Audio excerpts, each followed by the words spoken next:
Welcome back my dear students and friends.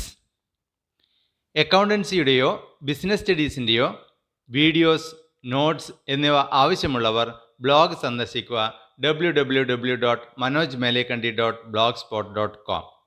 നമുക്കിനി ക്ലാസ്സിലേക്ക് വരാം. കഴിഞ്ഞ ക്ലാസ്സിൽ നമ്മൾ പഠിച്ചത് സബ് ഡിവിഷൻസ് ഓഫ് ജേർണൽ അല്ലെങ്കിൽ special journals or day books ആണ്. അതിൽ ക്യാഷ് ബുക്ക് കംപ്ലീറ്റ് ആയി. നമ്മൾ സിംഗിൾ കോളം ക്യാഷ് ബുക്കും ഡബിൾ കോളം ക്യാഷ് ബുക്കും പെറ്റി ക്യാഷ് ബുക്കും നമ്മൾ ഓൾറെഡി പഠിച്ചു കഴിഞ്ഞു. ഇനി ഈ ക്ലാസ്സിൽ നമ്മൾ പഠിക്കാൻ വേണ്ടി പോകുന്നത് പർച്ചേസസ് ബുക്കും സെയിൽസ് ബുക്കുമാണ്. അടുത്ത ക്ലാസ്സിൽ പർച്ചേസ് റിട്ടേണും സെയിൽസ് റിട്ടേണും ജേർണൽ പ്രോപ്പറും അടുത്ത ക്ലാസ്സിൽ പഠിക്കാം. അപ്പോൾ ഇപ്പോഴും നമ്മൾ ആദ്യം പഠിക്കാൻ വേണ്ടി പോകുന്നത് പർച്ചേസ് ബുക്ക് അല്ലെങ്കിൽ പർച്ചേസസ് ജേർണൽ ആണ്. പർച്ചേസ് ബുക്കിൽ സാധാരണയായിട്ട് ഏത് തരത്തിലുള്ള ഇടപാടുകളായിരുന്നു റെക്കോർഡ് ചെയ്യുക എന്ന് പറഞ്ഞത്? യെസ്, പർച്ചേസ് ബുക്കിൽ ക്രെഡിറ്റ് പർച്ചേസ് ഓഫ് ഗുഡ്സ് ആണ്. ക്രെഡിറ്റ് പർച്ചേസ് ഓഫ് ഗുഡ്സ് മാത്രമേ പർച്ചേസ് ബുക്കിൽ രേഖപ്പെടുത്തുകയുള്ളൂ. കടമായിട്ട് സാധനങ്ങൾ വാങ്ങിക്കുകയാണെങ്കിൽ മാത്രമേ പർച്ചേസ് ഡേ ബുക്കിൽ നമ്മൾ എൻട്രി രേഖപ്പെടുത്തുകയുള്ളൂ. ക്യാഷ് കൊടുത്ത് സാധനങ്ങൾ വാങ്ങിക്കുകയാണെങ്കിൽ അത് ക്യാഷ് ബുക്കിലാണ് റെക്കോർഡ് ചെയ്യേണ്ടത്, പർച്ചേസ് ബുക്കിൽ റെക്കോർഡ് ചെയ്യാൻ വേണ്ടി പാടില്ല. അതുപോലെ തന്നെ ഒരു ഫിക്സഡ് അസറ്റ് ക്യാഷ് കൊടുത്ത് വാങ്ങിക്കുകയാണെങ്കിൽ അതും ക്യാഷ് ബുക്കിലാണ് റെക്കോർഡ് ചെയ്യേണ്ടത്. സിമിലർലി ഒരു ഫിക്സഡ് അസറ്റാണ് കടമായിട്ട് വാങ്ങിക്കുന്നതെങ്കിൽ അത് പർച്ചേസ് ബുക്കിൽ രേഖപ്പെടുത്താൻ വേണ്ടി പാടില്ല, അത് ജേർണൽ പ്രോപ്പറിൽ മാത്രമേ രേഖപ്പെടുത്താൻ വേണ്ടി പാടുള്ളൂ. ഫിക്സഡ് അസറ്റ് എന്ന് പറയുമ്പോൾ ദാറ്റ് ഈസ് നോട്ട് ഗുഡ്സ്, അത് ഗുഡ്സ് അല്ല. ഗുഡ്സ് എന്ന് പറയുമ്പോൾ വിൽക്കാനുള്ള ഉദ്ദേശത്തോടു കൂടി വാങ്ങിക്കുന്ന സാധനങ്ങൾ മാത്രമാണ് ഗുഡ്സ് എന്ന് പറയുന്നത്. ഉദാഹരണത്തിന് പറഞ്ഞു കഴിഞ്ഞാൽ, സാധാരണ ഒരു വ്യാപാരി ഫർണിച്ചർ വാങ്ങിച്ചു കഴിഞ്ഞാൽ ആ ഫർണിച്ചർ ബിസിനസ്സിൽ ഒരുപാട് കാലം ഉപയോഗിക്കാൻ വേണ്ടി വാങ്ങിക്കുന്നതാണ്. അതുകൊണ്ട് തന്നെ അദ്ദേഹത്തെ സംബന്ധിച്ചിടത്തോളം ആ ഫർണിച്ചർ എന്ന് പറയുന്നത് അദ്ദേഹത്തിൻ്റെ ഒരു ഫിക്സഡ് അസറ്റ് ആണെന്ന് പറയാം. നേരെ മറിച്ച് ഒരു ഫർണിച്ചർ വ്യാപാരിയാണ് ഫർണിച്ചർ വാങ്ങിക്കുന്നതെങ്കിൽ അയാളുടെ ഉദ്ദേശം എന്ന് പറയുന്നത് വിൽക്കാൻ വേണ്ടിയാണ്. അങ്ങനെ വിൽക്കാനുള്ള ഉദ്ദേശത്തോടു കൂടി വാങ്ങിക്കുന്ന സാധനങ്ങൾ മാത്രമേ ഗുഡ്സ് എന്ന് പറയുന്ന കാറ്റഗറിയിൽ ഉൾപ്പെടുത്തുന്നുള്ളൂ. അങ്ങനെ ഗുഡ്സ് കടമായിട്ട് വാങ്ങിക്കുകയാണെങ്കിൽ അത് രേഖപ്പെടുത്താൻ വേണ്ടി ഉപയോഗിക്കുന്ന ബുക്കാണ് പർച്ചേസ് ജേർണൽ അല്ലെങ്കിൽ പർച്ചേസ് ബുക്ക്. പർച്ചേസ് ബുക്ക് നമ്മൾ മെയിൻറ്റെയിൻ ചെയ്യുമ്പോൾ നമ്മൾ അതുമായിട്ട് ബന്ധപ്പെട്ട മറ്റെല്ലാ ലെഡ്ജർ അക്കൗണ്ടുകളും നമ്മൾ തയ്യാറാക്കണം. ഒപ്പം പർച്ചേസ് അക്കൗണ്ടും നമ്മൾ തയ്യാറാക്കണം. പർച്ചേസ് അക്കൗണ്ടിൽ പർച്ചേസ് ബുക്കിൻ്റെ മന്ത്ലി ടോട്ടൽ നമ്മൾ പോസ്റ്റ് ചെയ്താൽ മതി. അപ്പോൾ പർച്ചേസ് അക്കൗണ്ടിൽ പർച്ചേസ് ബുക്കിൻ്റെ മന്ത്ലി ടോട്ടൽ നമ്മൾ പോസ്റ്റ് ചെയ്യണം. ഒപ്പം ക്യാഷ് ബുക്കിൽ നോക്കിയിട്ട് ക്യാഷ് പർച്ചേസ് വല്ലതും ഉണ്ടെങ്കിൽ അതും പർച്ചേസ് അക്കൗണ്ടിൽ നമ്മൾ പോസ്റ്റ് ചെയ്യണം. നോക്കാം. പർച്ചേസസ് ബുക്ക് അല്ലെങ്കിൽ purchases journal. All credit purchases of goods are recorded in the purchases journal. All cash purchases, goods and fixed assets are recorded in the cash book. Credit purchases of fixed assets are recorded in the journal proper. The monthly total of the purchase book is posted to the debit of purchases account in the ledger. സാധനങ്ങൾ കടമായി വാങ്ങിക്കുമ്പോൾ അത് purchase ജേർണലിൽ രേഖപ്പെടുത്തുന്നു. സാധനങ്ങളും സ്ഥിര ആസ്തികളും cash കൊടുത്ത് വാങ്ങിക്കുകയാണെങ്കിൽ അത് cash ബുക്കിലാണ് രേഖപ്പെടുത്തേണ്ടത്. സ്ഥിര ആസ്തികൾ കടമായി വാങ്ങിക്കുകയാണെങ്കിൽ അത് ജേർണൽ പ്രോപ്പറിലാണ് രേഖപ്പെടുത്തേണ്ടത്. പർച്ചേസ് ബുക്കിൻ്റെ പ്രതിമാസ ആകെ തുക ലെഡ്ജറിലെ പർച്ചേസ് അക്കൗണ്ടിൻ്റെ ഡെബിറ്റിലേക്ക് പോസ്റ്റ് ചെയ്യുന്നു. ഇനി നമുക്ക് പർച്ചേസ് ജേർണലിൻ്റെ ഫോർമാറ്റ് നമുക്കൊന്ന് നോക്കാം. ആദ്യം ഹെഡിങ് രേഖപ്പെടുത്തുക, പർച്ചേസ് ജേർണൽ അല്ലെങ്കിൽ purchase book. Different columns, date of the transaction രേഖപ്പെടുത്താൻ വേണ്ടി ഇൻവോയ്സ് നമ്പർ തന്നിട്ടുണ്ടെങ്കിൽ ആ ഇൻവോയ്സ് നമ്പർ അവിടെ രേഖപ്പെടുത്തുക. ബിൽ നമ്പർ രേഖപ്പെടുത്തുക. Name of supplier, account to be credited. ആരിൽ നിന്നാണ് സാധനങ്ങൾ വാങ്ങിക്കുന്നത് അദ്ദേഹത്തിൻ്റെ പേര്, ആ സ്ഥാപനത്തിൻ്റെ പേര് അല്ലെങ്കിൽ ആ വ്യക്തിയുടെ പേര്. ലെഡ്ജർ ഫോളിയോ, ആ ഒരു എൻട്രി ലെഡ്ജർ എന്ന് പറയുന്ന രണ്ടാമത്തെ ബുക്കിൽ എത്രാമത്തെ പേജിലേക്കാണോ പോസ്റ്റ് ചെയ്യുന്നത് ആ ലെഡ്ജറിൻ്റെ പേജ് നമ്പറാണ് അവിടെ എഴുതേണ്ടത്. ഇവിടെ നമ്മൾ ബ്ലാങ്ക് ആയിട്ട് വിട്ടാൽ മതി. ഇനി എമൗണ്ട്, അതിൻ്റെ വാങ്ങിച്ച സാധനങ്ങളുടെ ഫൈനൽ എമൗണ്ട് എത്രയാണോ അതാണ് എമൗണ്ട് കോളത്തിൽ രേഖപ്പെടുത്തേണ്ടത്. ചിലപ്പോൾ ഡിസ്കൗണ്ടുകൾ ഉണ്ടാകാം, ചിലപ്പോൾ ഒന്നിലേറെ സാധനങ്ങൾ വാങ്ങിക്കുന്നുണ്ടാകാം. അപ്പോൾ അതൊക്കെ ആഡ് ചെയ്ത് ഡിസ്കൗണ്ട് ഉണ്ടെങ്കിൽ അത് ഡിഡക്റ്റ് ചെയ്ത് ഫൈനൽ എമൗണ്ട് എത്രയാണോ ആ ഫൈനൽ എമൗണ്ട് കോളത്തിലും രേഖപ്പെടുത്തണം. ഇനി നമുക്ക് നോക്കാം, ഒരു എക്സാമ്പിൾ നമുക്ക് നോക്കാം. Record the following in purchase journal of national electronics. 1st January 2020 purchased from Mrs. Neelima Electronics, invoice number 3000. 20 mini size TV at the rate of rupees 2000 per piece. 3rd January 2020 purchased from Sun Traders, invoice number 3675. 15 headset at the rate of 300 per piece, less 10% discount. 5th January 2020 bought from Mrs. Praveen Electronics, invoice number 8260. 10 radio set at the rate of rupees 150 per piece, 20 tape recorders at the rate of rupees 500 per piece, trade discount at the rate of 10% on all items. 10th January 2020 purchased from Mrs. Northern Electronics, invoice number 4026. 15 stereos at the rate of rupees 4000 per piece, 20 color TV at the rate of rupees 10,000 per piece, trade discount at the rate of 12.5%. അപ്പോൾ ആദ്യം നമ്മൾ ഇതിൻ്റെ format നമ്മൾ വരിക, purchase ജേണലിൻ്റെ format. അതിനുശേഷം first transaction നമുക്ക് നോക്കാം. 1st January 2020 purchased from Mrs. Neelima Electronics, invoice number 3000. 20 mini size TV at the rate of 2000 per piece. ഇതിനകത്ത് ഡേറ്റ് കോളത്തിൽ ആദ്യം ഡേറ്റ് രേഖപ്പെടുത്തുക, 1st January 2020. ഇൻവോയ്സ് നമ്പർ കോളത്തിൽ ഇൻവോയ്സ് നമ്പർ തന്നിട്ടുണ്ട്, അതുകൊണ്ട് ഇൻവോയ്സ് നമ്പർ അവിടെ രേഖപ്പെടുത്തുക 3000. നെയിം ഓഫ് സപ്ലയർ, ഏത് സപ്ലയറിൽ നിന്നാണ് നമ്മൾ സാധനങ്ങൾ വാങ്ങിച്ചത് നീലിമ ഇലക്ട്രോണിക്സ് ആണ്, അതുകൊണ്ട് നീലിമ ഇലക്ട്രോണിക്സ് നെയിം ഓഫ് സപ്ലയർ കോളത്തിൽ രേഖപ്പെടുത്തുക. ലെഡ്ജർ ഫോളിയോ കോളത്തിൽ ഇപ്പോഴൊന്നും രേഖപ്പെടുത്തേണ്ട. എമൗണ്ട് കോളത്തിൽ ഫൈനൽ എമൗണ്ട് ആണ് 20 mini size TV at the rate of 2000 ആണ്. ഇപ്പോൾ 20 into 2000 ദാറ്റ് ഈസ് 40,000 റുപ്പീസ് ആണ് എമൗണ്ട് കോളത്തിൽ രേഖപ്പെടുത്തേണ്ടത്. നെക്സ്റ്റ് രണ്ടാമത്തെ transaction 3rd January 2020 purchased from Sun Traders, invoice number 3675. 15 headset at the rate of rupees 300 per piece, less 10% discount. അപ്പോൾ അതിൻ്റെ അകത്ത് രേഖപ്പെടുത്തുമ്പോൾ ആദ്യം date കോളത്തിൽ 3rd January 2020, ഇൻവോയ്സ് നമ്പർ കോളത്തിൽ 3675, name of supplier sun traders, amount 15 headset at the rate of 300 ആണ്. അപ്പോൾ 300 into 15 4500 less 10% discount 4500 into 10/100 that is 450 rupee discount വരും. Discount കിഴിച്ച് ബാക്കി വരുന്നത് 4050 ആണ്. ആ 4050 എമൗണ്ട് കോളത്തിൽ കാണിക്കുക. Next 5th January 2020 bought from Mrs. Praveen Electronics, invoice number 8260. 10 radio set at the rate of rupees 150 per piece, 20 tape recorder at the rate of rupees 500 per piece, trade discount at the rate of 10% on all items. ഇപ്പോൾ നേരത്തെ ചെയ്തതുപോലെ തന്നെ ആദ്യം date കോളത്തിൽ 5th January 2020, invoice number തന്നിട്ടുണ്ട് 8260, name of supplier കോളത്തിൽ Praveen electronics, amount കോളത്തിൽ അതിൻ്റെ ഫൈനൽ എമൗണ്ട് എത്രയാണെന്ന് കാൽക്കുലേറ്റ് ചെയ്യാം. 10 radio set at the rate of 150 ആണ്. ഇപ്പോൾ 10 into 150 1500. ഒപ്പം ഒരു ഐറ്റം കൂടിയുണ്ട് 20 tap recorder at the rate of 500. ഇപ്പോൾ 20 into 500 10,000. ഇപ്പോൾ ടോട്ടൽ എമൗണ്ട് 11,500. അതിൻ്റെ അകത്ത് 10% ഡിസ്കൗണ്ട് ഉണ്ട്. ഇപ്പോൾ 11,500 into 10/100 ദാറ്റ് ഈസ് 1,150 ലെസ് ചെയ്യാം. ഇപ്പോൾ നെറ്റ് എമൗണ്ട് വരുന്നത് 10,350 റുപ്പിയാണ്. അത് എമൗണ്ട് കോളത്തിൽ കാണിക്കുക. Next 10th January 2020 purchased from Mrs. Northern Electronics, invoice number 4026.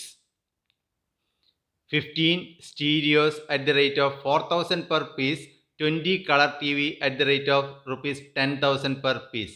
Trade discount 12.5%. അപ്പോൾ നേരത്തെ ചെയ്തതുപോലെ ഡേറ്റ് കോളത്തിൽ 10th January 2020, ഇൻവോയ്സ് നമ്പർ കോളത്തിൽ 4026, name of supplier northern electronics, amount കോളത്തിൽ എമൗണ്ട് കാൽക്കുലേറ്റ് ചെയ്യുക. 15 stereo at the rate of 4,000 ആണ്. അപ്പോൾ 15 into 4,000 60,000. Next 20 colour T V at the rate of 10,000. അപ്പോൾ 20 into 10,000 2 lakh. ടോട്ടൽ 2,60,000 വന്നു. ഇനി trade discount at the rate of 12.5% ആണ്. അപ്പോൾ 2,60,000 into 12.5 divided by 100, that is 32,500 വരും. ആ 32,500 ഡിസ്കൗണ്ട് ലെസ് ചെയ്താൽ നെറ്റ് എമൗണ്ട് വരുന്നത് 2,27,500. അത് നമ്മൾ എമൗണ്ട് കോളത്തിൽ കാണിക്കാം. ഇത്രയായി കഴിഞ്ഞാൽ തന്നിരിക്കുന്ന 4 ഇടപാടുകൾ നമ്മൾ റെക്കോർഡ് ചെയ്തു. ഇനി പർച്ചേസ് ജേണൽ ടോട്ടൽ ചെയ്യാം. അപ്പോൾ ടോട്ടലായിട്ട് കിട്ടുന്നത് 6,41,900 റുപ്പീസ് ടോട്ടൽ കിട്ടും. ഇനി ഒരു എക്സാമ്പിൾ കൂടി നമുക്ക് നോക്കാം. Record the following in purchase journal of Arun stationery traders. 1st April 2020, purchased from Messrs. Kiran Traders, invoice number 453, 1,000 college book at the rate of rupees 30 per piece.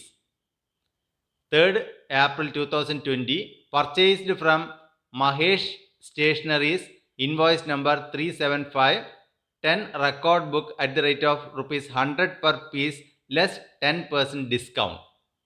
5th April 2020, bought from Messrs.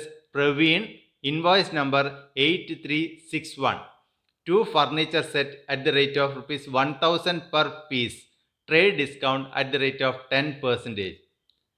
10th April 2020, purchased from Messrs. Naresh, invoice number 46 by cash, 100 notebook at the rate of rupees 40 per piece. ഇതെങ്ങനെ record ചെയ്യാൻ നമുക്ക് നോക്കാം. ആദ്യം അതിൻ്റെ format വരിക.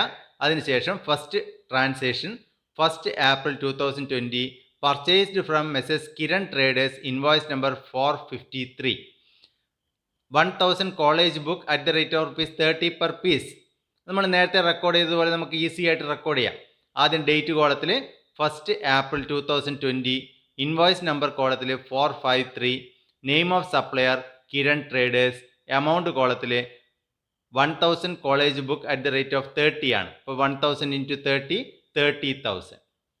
Next രണ്ടാമത്തെ ഇടപാട് തന്നിരിക്കുന്നത് 3rd April 2020, purchased from Mahesh stationeries, invoice number 375, 10 record book at the rate of rupees 100 per piece less 10% discount. ഇവിടെ ഡേറ്റ് കോളത്തിൽ 3rd April 2020, invoice number 375, name of supplier Mahesh stationeries, amount കോളത്തിൽ 10 record book at the rate of 100 ആണ്.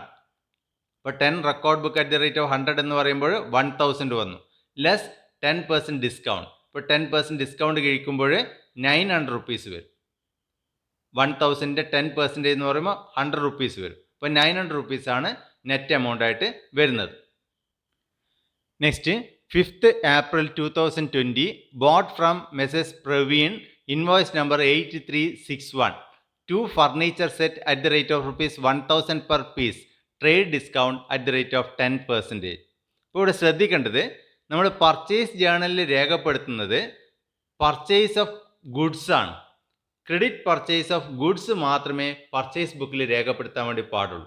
അപ്പോൾ ഇവിടെ furniture സെറ്റാണ് വാങ്ങിച്ചത്. ഇത് stationery കടയാണ്. അപ്പോൾ സ്റ്റേഷനറി കടയിൽ ഫർണിച്ചർ സെറ്റ് വാങ്ങിക്കുന്നത് ആ കടയിൽ ഉപയോഗിക്കാൻ വേണ്ടിയാണ്. അത് ഫിക്സഡ് അസെറ്റാണ്. അതുകൊണ്ട് തന്നെ അത് പർച്ചേസ് ജേണലിൽ രേഖപ്പെടുത്താൻ വേണ്ടി പാടില്ല. Next 10th April 2020, purchased from Messrs. Naresh, invoice number 46 by cash, 100 notebook at the rate of rupees 40 per piece. ഇവിടെ ക്യാഷ് പർച്ചേസ് ആണ്. ക്യാഷ് പർച്ചേസ് നമ്മൾ പർച്ചേസ് ജേണലിൽ രേഖപ്പെടുത്താൻ വേണ്ടി പാടില്ല. ക്രെഡിറ്റ് പർച്ചേസ് ഓഫ് ഗുഡ്സ് മാത്രമേ രേഖപ്പെടുത്താൻ വേണ്ടി പാടുള്ളൂ. അതുകൊണ്ട് തന്നെ 4 ഇടപാട് നമുക്ക് തന്നിട്ടുണ്ടെങ്കിലും അതിൽ 2 എണ്ണം മാത്രമേ പർച്ചേസ് ജേണലിൽ രേഖപ്പെടുത്തേണ്ടതായിട്ടുള്ളൂ. ഇനി പർച്ചേസ് ജേണലിൽ ടോട്ടൽ ചെയ്യുക 30,900 റുപ്പീസ് കിട്ടും. അപ്പോൾ ഇവിടെ നമ്മൾ പർച്ചേസ് ബുക്ക് രേഖപ്പെടുത്തുമ്പോൾ ശ്രദ്ധിക്കേണ്ട പ്രധാനപ്പെട്ട ഒരു കാര്യം എന്ന് പറയുന്നത്, ഒന്ന്, ക്രെഡിറ്റ് പർച്ചേസ് ഓഫ് ഗുഡ്സ് മാത്രമേ രേഖപ്പെടുത്താൻ വേണ്ടി പാടുള്ളൂ. രണ്ട്, നിങ്ങളതിൻ്റെ ഫോർമാറ്റ് കൃത്യമായിട്ട് മനസ്സിലാക്കി വെക്കണം. ഈ രണ്ട് കാര്യങ്ങൾ അറിയെങ്കിൽ പർച്ചേസ് ഡേ ബുക്ക് കൃത്യമായിട്ട് പ്രിപ്പയർ ചെയ്യുക, വേറെ ഒന്നും ആവശ്യമില്ല. നെക്സ്റ്റ്, സെയിൽസ് ജേണൽ അല്ലെങ്കിൽ സെയിൽസ് ബുക്ക്. പർച്ചേസ് ജേണൽ പറഞ്ഞ പോലെ തന്നെയാണ് സെയിൽസ് ബുക്ക്. പർച്ചേസ് ബുക്കിൽ ക്രെഡിറ്റ് പർച്ചേസ് ഓഫ് ഗുഡ്സ് മാത്രമേ രേഖപ്പെടുത്തൂ. അതുപോലെ തന്നെ സെയിൽസ് ബുക്കിൽ ക്രെഡിറ്റ് സെയിൽ ഓഫ് ഗുഡ്സ് മാത്രമേ രേഖപ്പെടുത്തൂ. കടമായിട്ട് സാധനങ്ങൾ വിൽക്കുകയാണെങ്കിൽ മാത്രമേ സെയിൽസ് ബുക്കിൽ രേഖപ്പെടുത്താൻ വേണ്ടി പാടുള്ളൂ. ക്യാഷ് സെയിൽസ് ആണെങ്കിൽ ക്യാഷ് ബുക്കിൽ കാണിക്കണം. Credit sale of fixed asset ആണെങ്കിൽ അത് ജേണൽ പ്രോപ്പറിലാണ് കാണിക്കേണ്ടത്. അതുകൊണ്ട് തന്നെ ഗുഡ്സിൻ്റെ കടമായിട്ടുള്ള വിൽപ്പന അത് മാത്രമേ സെയിൽസ് ജേണലിൽ രേഖപ്പെടുത്താൻ വേണ്ടി പാടുള്ളൂ. അതുപോലെ തന്നെ സെയിൽസ് ബുക്ക് രേഖപ്പെടുത്തുമ്പോൾ അതുമായിട്ട് ബന്ധപ്പെട്ട മറ്റ് ലെഡ്ജർ അക്കൗണ്ടുകൾ മുഴുവൻ തയ്യാറാക്കണം. സെയിൽസ് അക്കൗണ്ടും തയ്യാറാക്കണം.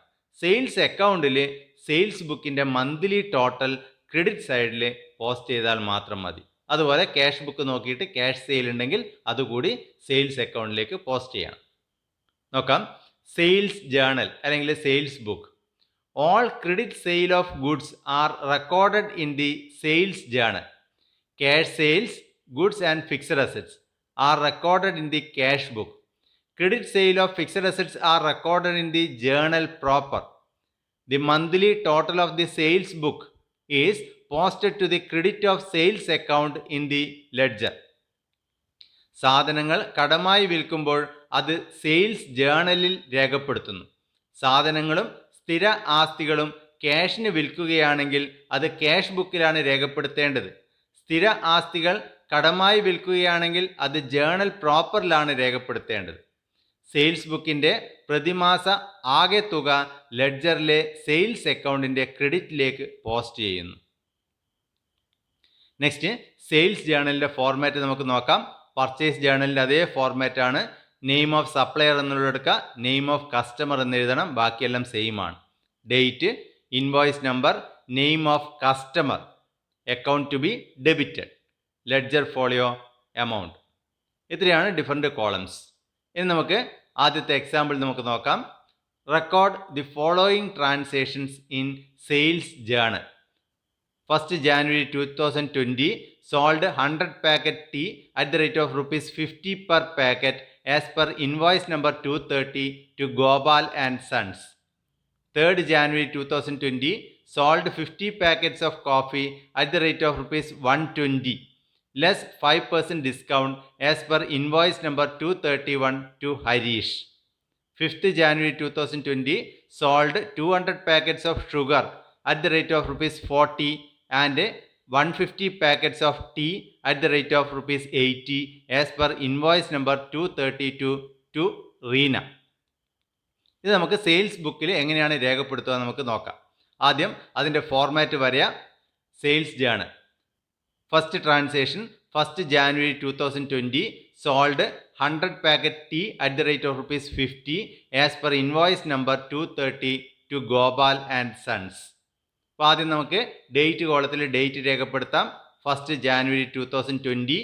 ഇൻവോയ്സ് നമ്പർ നമുക്ക് തന്നിട്ടുണ്ട്, അതുകൊണ്ട് ഇൻവോയ്സ് നമ്പർ കോളത്തിൽ ഇൻവോയ്സ് നമ്പർ രേഖപ്പെടുത്തുക 230. Name of customer, Gopal and സൺസിനാണ് വിറ്റത്, അതുകൊണ്ട് തന്നെ നെയിം ഓഫ് കസ്റ്റമർ കോളത്തിൽ ഗോപാൽ ആൻഡ് സൺസ് എന്ന് എഴുതുക. എമൗണ്ട് കോളത്തിൽ 100 packet tea at the rate of rupees 50 ആണ്. അപ്പോൾ 100 into 50 that is 5000 rupee amount കോളത്തിൽ കാണിക്കുക.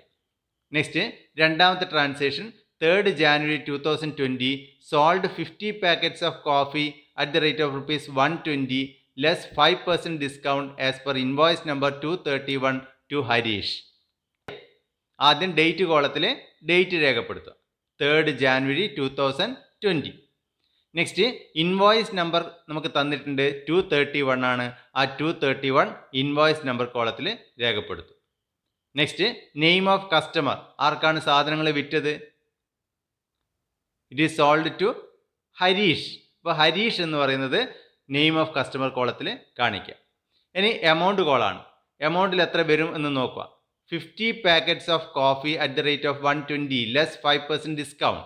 അപ്പോൾ 50 into 120 6000 വരും. ലെസ് 5%. 6000ൻ്റെ 5% 300 വരും. അപ്പോൾ നെറ്റ് എമൗണ്ട് 5700. അത് എമൗണ്ട് കോളത്തിലും കാണിക്കുക. Next third, 5 January 2020 sold 200 packets of sugar at the rate of ₹40 and 150 packets of tea at the rate of ₹80 as per invoice number 232 to Reena. അപ്പോൾ ആദ്യം നമ്മൾ ഡേറ്റ് കോളത്തിൽ date രേഖപ്പെടുത്തുക. 5th January 2020. Invoice number എത്രയാണ്? Invoice number 232. Name of customer, ആർക്കാണ് വിറ്റത്? റീന. ഇപ്പോൾ റീന എന്ന് നെയിം ഓഫ് കസ്റ്റമറിൽ എഴുതുക. എമൗണ്ട് കോളം എത്രയാണ്? എമൗണ്ട് 2 സാധനങ്ങൾ വിൽപ്പന നടത്തിയിട്ടുണ്ട്. 200 packets of sugar at the rate of 40. അപ്പോൾ 200 × 40 8000. അതുപോലെ 150 packets of tea at the rate of 80. 150 × 80 that is 12,000. അപ്പോൾ ടോട്ടൽ 20,000 റുപ്പീസിൻ്റെ സാധനങ്ങളാണ് വിറ്റത്. ഡിസ്കൗണ്ട് ഒന്നുമില്ല, അതുകൊണ്ട് തന്നെ 20,000 എമൗണ്ട് കോളത്തിൽ കാണിക്കുക. നമുക്ക് 3 ട്രാൻസാക്ഷൻ മാത്രമേ തന്നിട്ടുള്ളൂ. ഈ 3 ട്രാൻസാക്ഷൻ നമ്മൾ റെക്കോർഡ് ചെയ്ത് കഴിഞ്ഞു. ഇനി സെയിൽസ് ജേണൽ ടോട്ടൽ ചെയ്യാം. 30,700. ഇപ്പോൾ പർച്ചേസ് ബുക്കും സെയിൽസ് ബുക്കും പ്രിപ്പയർ ചെയ്യുക എന്ന് പറയുന്നത് വളരെ ഈസി ആയിട്ടുള്ള കാര്യമാണ്. കാര്യമായിട്ട് നമ്മൾ അറിഞ്ഞിരിക്കേണ്ട 2 പോയിന്റുകളാണ്. പർച്ചേസ് ബുക്കാണെങ്കിൽ ക്രെഡിറ്റ് പർച്ചേസ് ഓഫ് ഗുഡ്സ് മാത്രമേ രേഖപ്പെടുത്തൂ.